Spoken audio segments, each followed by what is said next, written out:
In the summer of 1982, two alien movies invaded theaters. One became one of the most beloved films ever made. The other disgusted audiences, destroyed careers, and vanished into the cold. But decades later, horror fans would call that movie a masterpiece. This is the strange battle between E.T. and The Thing, and how one movie may have accidentally killed the other. The early 1980s were obsessed with aliens. Hollywood had already been transformed by movies like Star Wars and Alien. Studios wanted more science fiction, but nobody expected two completely opposite alien films to arrive at almost the exact same time.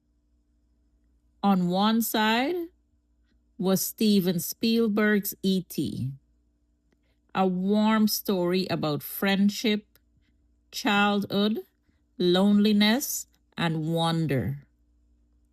On the other side, John Carpenter's The Thing, a freezing nightmare about paranoia, isolation, and human beings turning into monsters. One movie asked, "What if aliens were our friends?" The other asked, "What if the person sitting next to you wasn't human anymore?" And audiences would have very different reaction. Spielberg wanted E.T. to feel magical, not like a monster movie, but like a childhood memory.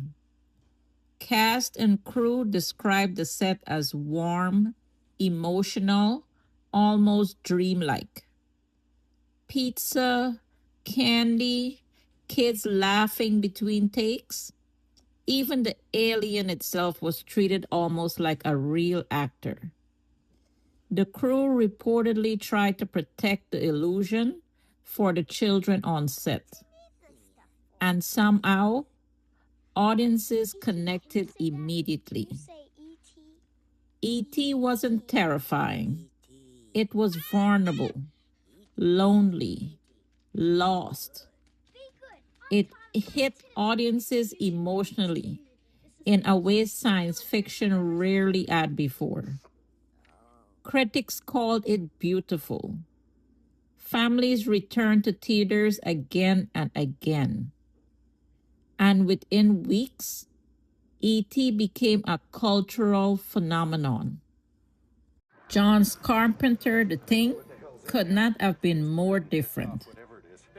The movie traps a group of men in Antarctica with a creature that can imitate any living thing perfectly.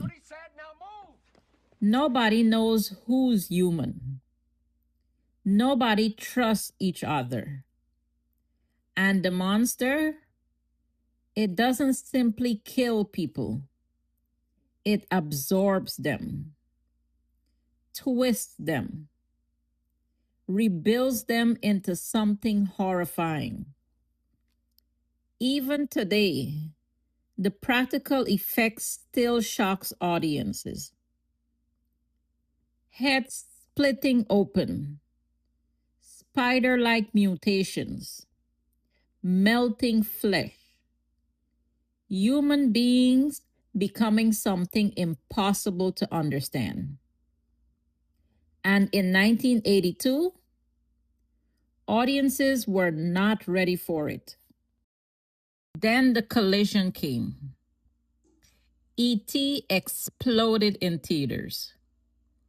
Audiences left smiling, crying, hugging their children. It became the movie everyone talked about. And only weeks later, The Thing arrived. Critics hated it. Some called it disgusting. Others called it cold and mean spirited. Audiences walked out. Many simply didn't want darkness anymore. Not after E.T. Spielberg gave people hope. Carpenter gave them paranoia. And hope won. Carpenter later admitted the backlash hurt him deeply. The movie failed at the box office, and for years, the thing was treated like a disaster. But then, something strange happened. Once the thing hit home video, people started rewatching it.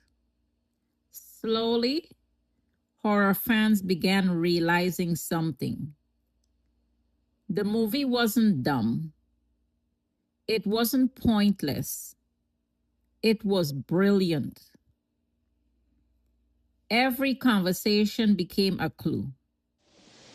Every character became suspicious. Every rewatch revealed new details. And the practical effects?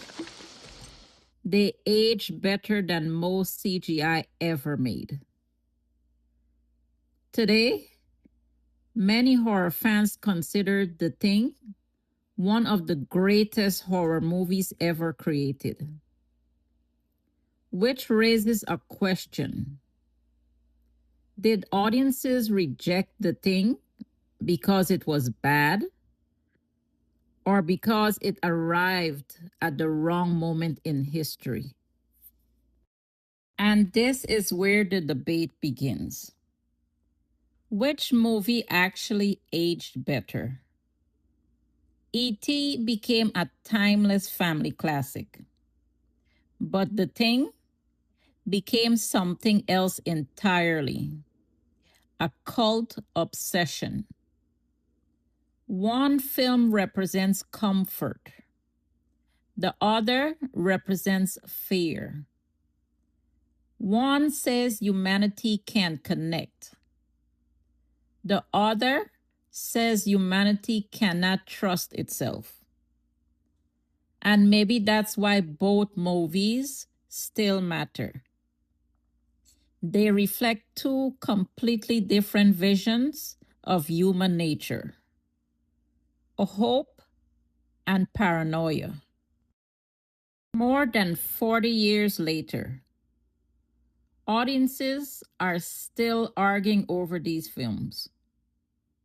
Some say E.T. captured the magic of childhood better than any movie ever made.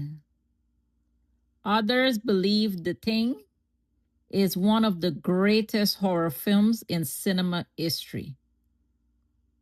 But maybe the real reason both movies survived is because they reveal two sides of the same fear. What happens when something unknown arrives from the sky? Do we embrace it or destroy it? Tell me in the comments, which movie won? E.T. or The Thing?